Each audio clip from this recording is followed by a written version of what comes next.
৫ই আগস্টের আগে বাংলাদেশে ডক্টর ইউনূসকে অপছন্দ করত এবং পছন্দ করত যে জরিপটা সেটা হচ্ছে আওয়ামী লীগের মোটামুটি ৯০% নেতাকর্মী ডক্টর ইউনূসকে কারণে অকারণে অপছন্দ করত। আর ৫ই আগস্টের পরবর্তী সময়ে ৫ই আগস্টের আগে যারা ডক্টর ইউনূসকে খুব বেশি পছন্দ করতেন তারা আস্তে আস্তে ওনার অনেক বড় সমালোচক হয়েছেন। বিশেষ করে বিএনপির নেতাকর্মীরা আপনি যদি ভালো করে দেখেন যে ডক্টর ইউনূসের প্রতি তাদের আভ্যন্তরীণ বা অন্তরের ভেতরে থাকা যে ফিলিংসটা সেটা খুব বেশি পজিটিভ না। অর্থাৎ বিএনপি এবং আওয়ামী লীগকে যোগ দিলে দেশের মোটামুটি ৭০% মানুষ আমরা ধরতে পারি যে ধরেন ডক্টর ইউনূসের প্রতি পজিটিভ না।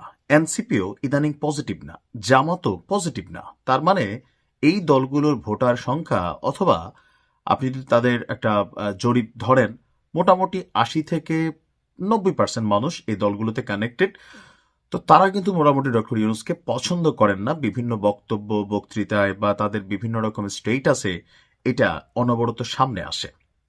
আর ওপার বাংলা থেকে অর্থাৎ ভারত থেকে শেখ হাসিনা বলার চেষ্টা করছেন যে বারবার ডক্টর ইউনূসের জনপ্রিয়তা নেই এবং তার বিরুদ্ধে যে কোনো সময় একটা অ্যাকশন করলে এদেশের মানুষ পাশে দাঁড়াবে না। কিন্তু মার্কিন যুক্তরাষ্ট্র একটা জরিপ প্রকাশ করেছে, যে জরিপটার এই মুহূর্তে আওয়ামী লীগ বিএনপি যারাই আছেন প্রত্যেকেরই ঘুম কেড়ে নিয়েছেন যে এইটা ভাই কেমনে হয়ে গেল।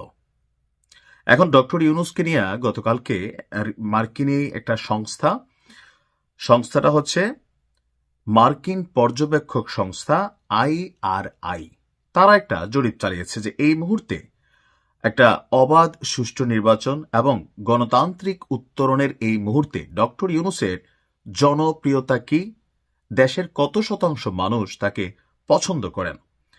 সবাইকে অবাক করে দিয়ে 13ই সেপ্টেম্বর থেকে 12ই অক্টোবর একটা জরিপ পরিচালিত করে মার্কিন যুক্তরাষ্ট্রের এই সংস্থাটি।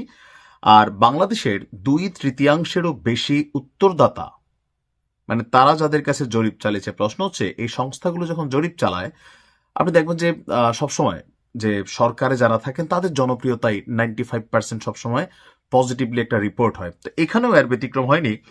এখানে বলা হয়েছে জরিপকারী সংস্থাটি বলছে যে শতকরা 70 থেকে 69 অর্থাৎ 69 থেকে 70% মানুষ 100 জনের মধ্যে 69 থেকে 70% মানুষ মনে করে অন্তর্বর্তী সরকার ডক্টর ইউনূস ভালো কাজ করছেন।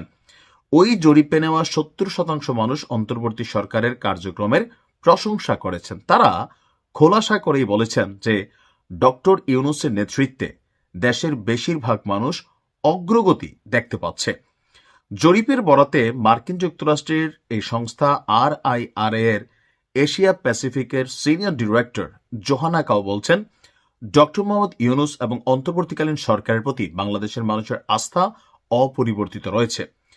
এ দেশের মানুষ একটি জবাবদিহিতামূলক সরকার এবং বিভিন্ন ক্ষেত্রে ব্যাপক সংস্কার দেখতে চায়। জরিপে সেই আকাঙ্ক্ষারই প্রতিফলন হয়েছে। বাংলাদেশে যে নির্বাচন অত্যাসন্ন, জরিপে অংশ নেওয়া ৮০% মানুষ আশা করে আগামী নির্বাচনটি অবাধ এবং সুষ্ঠু হবে। দর্শক, ইন্টারন্যাশনাল রিপাবলিকান ইনস্টিটিউট অর্থাৎ আমেরিকার এই সংস্থা IRI centre for insights and survey research কর্তৃক পরিচালিত ওই জরিপের সামগ্রিক মূল্যায়ন হচ্ছে বাংলাদেশিরা প্রধান উপদেষ্টা ডক্টর মোহাম্মদ ইউনূস এবং অন্তর্বর্তী সরকারের কর্মক্ষমতাকে এখনো অপ্রতিরোধ্য বলে সমর্থন করে চলছেন। ওই জরিপকে IRI তাদের প্রাক নির্বাচন মূল্যায়ন মিশনের রিপোর্ট বলে উল্লেখ করেছেন। প্রতিষ্ঠানটি এও নিশ্চিত করেছে যে সীমিত পরিসরে হলেও আগামী ফেব্রুয়ারিতে প্রস্তাবিত বাংলাদেশের ত্রয়োদশ জাতীয় সংসদ নির্বাচন পর্যবেক্ষণ করবে IRI। এখন এই যে জরিপ আর বর্তমানে ডক্টর ইউনূসের যারা উপদেষ্টারা আছেন তাদের বিভিন্ন কর্মকাণ্ড অথবা ডক্টর ইউনূসের নেওয়া বিভিন্ন সিদ্ধান্ত, বিশেষ করে যেগুলোতে রাজনৈতিক একটু ধাক্কার বিষয় আছে, যেমন চট্টগ্রাম বন্দর বোঝে না বোঝে, এটা নিয়ে কিন্তু একটা বিশাল শ্রেণী ডক্টর ইউনূসের বিপক্ষে। ধরতে পারেন বাংলাদেশের শতকরা 90% মানুষ রাজনৈতিক কি বলে যে পার্ট অফ সাইড থেকে তারা এটার বিপক্ষে আছে। এছাড়া সংস্কার আসলে কোথায় হচ্ছে এই প্রশ্ন মানুষ করছে। তো তাহলে IRI যে জরিপটা করছে এটা কি দেশের 20 কোটি মানুষের মধ্যে ধরেন তারা বলছে 2/3 12 থেকে 14 কোটি মানুষের উপরে রিসার্চ করছে? জীবনেও না। এটা করে কি নির্দিষ্ট একটা এলাকা থেকে বা নির্দিষ্ট কিছু অংশ থেকে কিছু কিছু মানুষের কাছে তারা মূল্যায়ন করে। যেমন ধরেন পার্সেন্টেজটা করা হয় যে 100 জন মানুষকে টার্গেট করে তারা 70 জনের 100 জন মানুষের মতামত নিছে, অথবা 1000 জন, অথবা 10,000 জন, এর বেশি কিন্তু এরকম জরিপ হয় না। তো ওই 10,000 জন কারা, তাদের মেন্টালিটি থেকে যে বক্তব্য আসছে এটাই কিন্তু এখানে চলে আসছে।